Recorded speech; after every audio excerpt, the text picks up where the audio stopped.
Villain. Villain laugh on 3. Villain laugh on 3. Yep. 1, 2, 3. I didn't get any arms in that one. I'll do it again. Yeah, you're gonna raise it.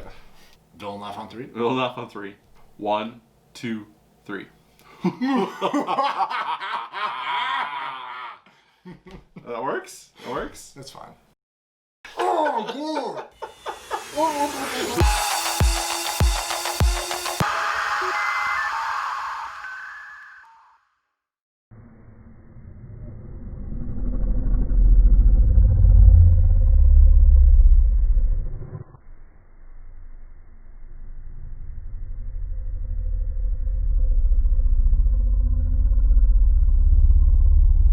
High rollers. High rollers. Welcome back, high rollers. Yeah. Welcome back to another Tabletop Blender. I am Nick. Hi, I'm Andrew. And yeah, this is our villain episode. Villains. We're going to talk villains, or at least considerations that you might want to think about when creating villains. Mm-hmm. Villains are important, right? Yes, most campaigns that I've played in or have ran have had some sort of villainous plot. But let's start. So what is a villain? In the basic terms for an RPG. A villain is an evil guy. An evil guy. A bad guy. You've probably heard the term BBEG, big bad evil guy. That's also what you can call a villain. A villain is the antagonist of your story hook, right? Yes. Yeah. It can be just a story hook. It can be the entire campaign. Mm-hmm. You could have a rotating cast of villains even. The bad guy boss at the end of your one-shot adventure. Mm-hmm. He's the guy behind the curtain making moves sometimes. Yeah, so villains kind of fall into two categories. Manipulator of the story, or what I call force of nature. Mm-hmm. So the manipulator of the story is your Voldemort. Yeah. Someone that has their hands on all the little details and their influences throughout the entire thing. Emperor Palpatine. Emperor Palpatine, Yeah. Yeah. Yep. He'll join us or die. Yeah, both solid villains, I think, yeah. Oh, definitely. A lot of movie villains references, probably. Yeah. A force of nature is the big bad thing at the end of the story. Not necessarily a manipulator of the story. So a movie reference for this would be Jaws. Yeah. Jaws is the villain of that movie. But it's just a shark. Yeah. I mean, it's a really big shark. Doesn't necessarily have malicious intent. We'll get into intent. Yeah. So like really. in a tabletop-esque thing, everyone's example of the biggest, most badass monster that's still kind of mindless is the Tarrasque. The Tarrasque could definitely be something you could use as the force of nature villain in your book. You could introduce it early to where the party cannot deal with it. Wouldn't even want to consider dealing with it if they're smart. And so they have to run from it. And so in the Tarrasque, you can constantly have the Tarrasque showing up and destroying things in the story. It's different towns and cities. If you're not familiar with what we're talking about, a Tarrasque is a colossal creature that just demolishes everything in its path. Nigh unkillable. Yeah. And destroys practically, can destroy whatever it wants. Yeah. I think it was created as a joke? I think so. Yeah. There's only one of them. Yeah. And it's basically a tool for dungeon masters in D&D to just punish a party. Or, I've never faced one myself as a player. I never really want to. Yeah, I don't. Apparently there's some ways. It feels like, you got to really pull, a rabbit out of the hat. Yeah. Maybe that will be my next villain is the Tarrasque. Oh boy. So yeah, the two kinds: manipulator of the story and the force of nature. Yeah. So a villain's intentions. This is a important, very important thing. Not all villains actually see themselves as evil. Yeah. You could have a mayor of the town that is doing all of these dealings with shady people and stuff, but he might have a purpose for it. Like, I'm protecting the town, even though he's like selling away, townsfolk in the middle of the night.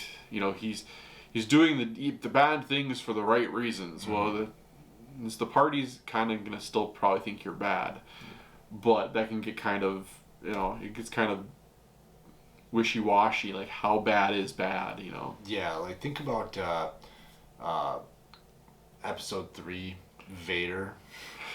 Spoilers, if you haven't watched Star Wars episode 3, I'm going to say something terrible here, but think about Vader comes to a conclusion that the Jedi are evil, right? Or they're the bad guys. Yeah, he's tricked into thinking this. Yeah. There's a Jedi mentality decides that they are on the wrong side. Yeah, and goes into the Jedi temple and just slaughters children. Yeah. Right? Horrible. Like, just kills all the younglings. The most evil thing. Terrible. Terrible. I know. But he thought he was doing a good thing, right? In a way, he thought he was ending like the future of the Jedi and the Jedi's terrible reign and rule and stuff. Yeah. On the other hand, I think we've mentioned this before, me and you, but Voldemort, right? His intentions. Does a villain like that think he's evil? I would say Voldemort definitely thinks he's evil, but he knows he's evil. That son of a gun knows he's evil. Yeah. Although it's weird because, if you think about it, spoilers. If you haven't seen Harry Potter, at all. So Voldemort, right, hates mudbloods. He thinks they're a disgrace to all wizarding kind, right? And he thinks that by eliminating them, he's doing all wizards a great service. I think he thinks that. He thinks they are. So he might have right? cause. He might have a cause where he thinks he's on the right side. Yeah. But everything else he's done, screams big E. He's the kind of villain that's okay with, I want to live forever, so I'll just kill people to make that happen. There's a term from the Order of the Stick comics, Big E or Little E. Yeah. Big E is a villain that does evil and knows it. And just owns up to the fact that they are an evil villain. Doesn't sugarcoat their intentions, isn't doing, it for some other means. They know they are evil. They want to collect power, they want to rule, maybe they have a vendetta or a vengeance, they are evil. Little E is someone that's being evil with a good intention behind it, or the ends justify the means. Yeah. I have to do this. I'm not a bad guy. I just have to do this. And so they're trying to, in their head, believe that they're still a good person. And that's different than being forced to do evil. Because that has nothing to do with you. But if you're. A lot of the anti-heroes in our media could be considered Little E.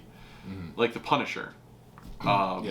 Punisher is killing bad people, but he is killing them with just doing it, outside the law. He wouldn't really be a villain, but he is so close to that line. His intentions are getting rid of this crime, this filth,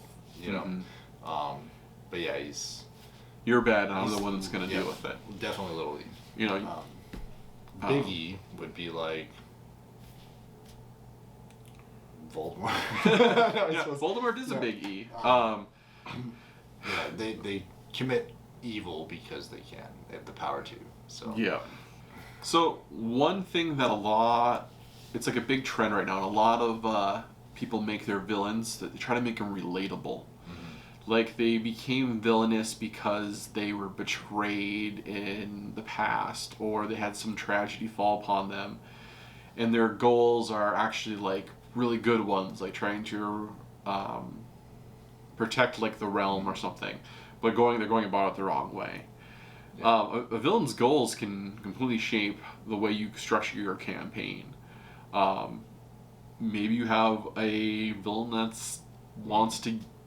He was betrayed, or not betrayed, but his family was killed by a dragon. So he's trying to eliminate all dragons, dragonborn, kobolds even, from the realm. But he's doing it in very not right ways, by driving them out or even killing them or putting warrants on their head. I mean, that's just a bad way to do it, Not all those are evil.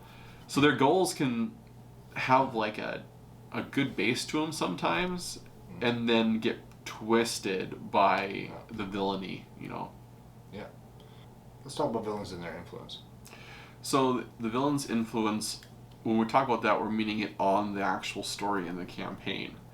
There are kind of two ways to view that. Is the villain lingering along the whole plot, where they're constantly, you can see their manipulations of the different story points. Well, this person's now mayor, and they're, report to the villain, or this ship got sank and you don't know why, but there was like talk of a ship flying with black flags with red trim all going away. Like constantly poking into the plot and you're getting pictures of them. Or the villain is just the end game, the finale at the end of the story. If the players don't do, X and Y, Z is going to happen, Smog Yeah. is a great end game.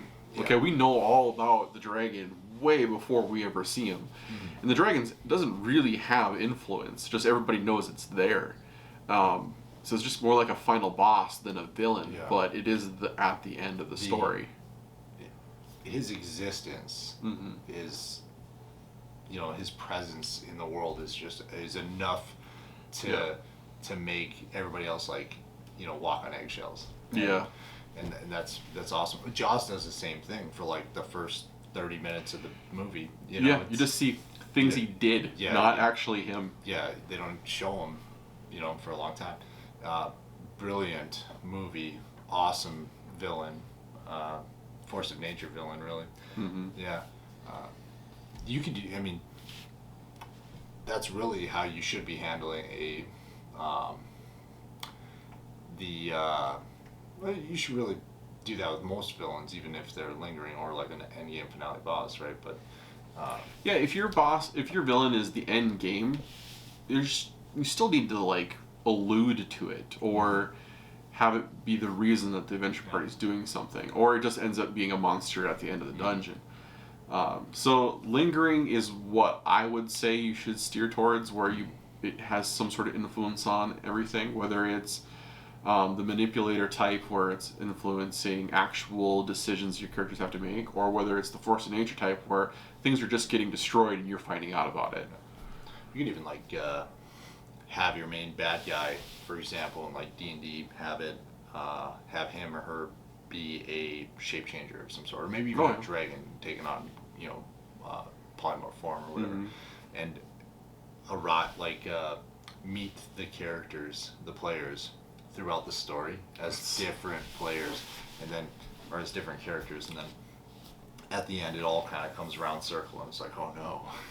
I really only feel like you can do that to a party one time, and then after that every time it's like I draw an arrow on the innkeeper. Why? Because I bet he's a dragon. It's not the same campaign, guys. Everyone's a dragon. This was 4 campaigns ago. Yeah. Don't attack the blacksmith. He might be the big bad guy. Yeah. Villains have minions. Yes. Underlings and a lot of them do. They're henchmen and stuff, right? So minions. I know you want to say Voldemort again, but it's really good example. He just got minions. He's got followers. The farther the story got for him, the more minions he collected, which is great. That's the thing. The closer the players get to the end and get to your villain is when you should see more of their agents out in the open. How did that villain, get such a following? Is it through fear? Is it they're being forced to follow him, or are they evil things themselves. Yeah, I mean, if your villain is like, say, a necromancer, I mean, you might see undead agents, you know, all around it. Not just like an army, but... don't have any choice in the matter. Yeah, in that case. But like, you know, You could have an aspiring acolyte, though, that wants to, you know, wants to be big evil, but he can't. Like a wizard, for example, like some evil sorcerer has tricked like a band of kobolds into following it because he told the kobolds, we're serving this dragon master, you know, something like that. If your villain is the more intelligent, scheming type, he might have an entire mafia-esque organization set up. Where he's just the head of a bunch of branches that, you know, deal directly with him. You might have to pick apart an entire network, or the players have to pick apart an entire network to get to him, which is be kind of fun. That will give you a lot of campaign material. A head boss that's overseeing, you know, dozens of street gangs that are doing his dirty work. Across multiple towns. Multiple cities, everywhere. Even in the Midwest.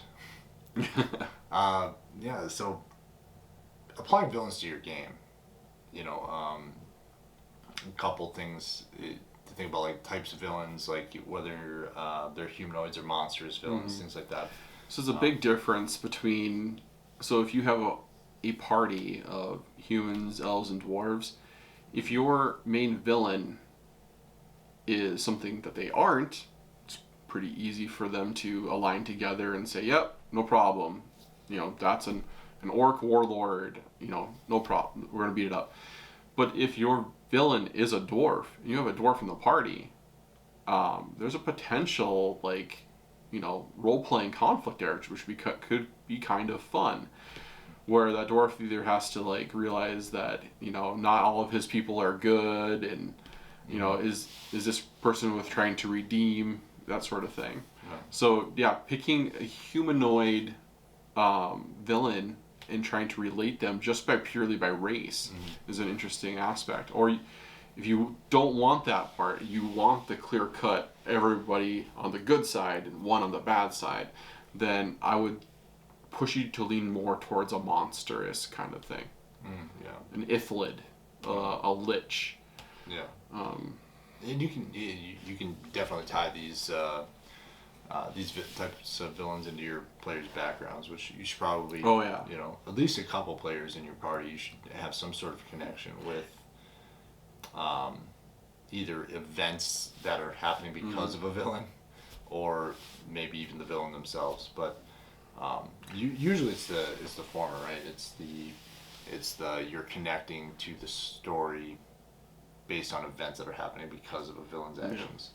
If you have your entire campaign written out, and then your player hands you this awesome backstory, and they have something in there that you can just totally feed off of, change your villain. You know. I change stuff all the time.